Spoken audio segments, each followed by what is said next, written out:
Reel നിങ്ങൾ എപ്പോഴാണോ കാണുന്നത്, ഏത് സമയത്താണോ കാണുന്നത്, ആ സമയത്ത് നിങ്ങൾ ഞാൻ പറയുന്ന പോലെ ഒന്ന് പറയണം. ചെറിയൊരു വാക്യേ ഉള്ളൂ, ഞാൻ പറയുന്ന പോലെ ഒന്ന് പറയണം. അതായത് പറഞ്ഞോ, സുബ്ഹാനല്ലാഹി വബിഹംദിഹി. എന്താണ് സുബ്ഹാനല്ലാഹി വബിഹംദിഹി? ഇത്രേ ഉള്ളൂ. ഇപ്പൊ നിങ്ങളിത് പറഞ്ഞിട്ടുണ്ടെങ്കിൽ നിങ്ങൾക്ക് സ്വർഗത്തില് ഒരു മരവൃക്ഷം നട്ടുപിടിപ്പിച്ചു.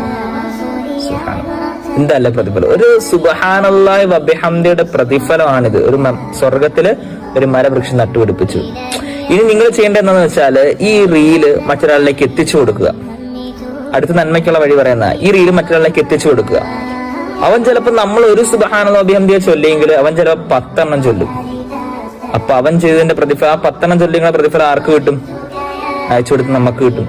ഇനി അവൻ ചിലപ്പോ മറ്റൊരാളിലേക്ക് അയച്ചു കൊടുത്തു, അവൻ ചിലപ്പോൾ അങ്ങനെ ഷെയർ ചെയ്ത് കുറെ ആളുകൾ ഇങ്ങനെ ചൊല്ലി.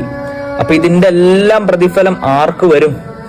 അവസാനം നമ്മളിലേക്ക് വരും. ആദ്യം ഷെയർ ചെയ്ത ആരാണോ നമ്മളിലേക്ക് വരും. അതുകൊണ്ട് നിങ്ങൾ നന്മയായ കാര്യങ്ങൾ മാക്സിമം ഷെയർ ചെയ്യുക. അദ്ദാല്ലു അലൽ ഖൈരി കഫാഇലിഹി. നന്മയായ കാര്യം അറിയിച്ചു കൊടുത്ത് അവൻ ചെയ്യുന്നതിന്റെ അതേ പ്രതിഫലം ആർക്ക് കിട്ടും? അറിയിച്ചു കൊടുത്തവനും കിട്ടും.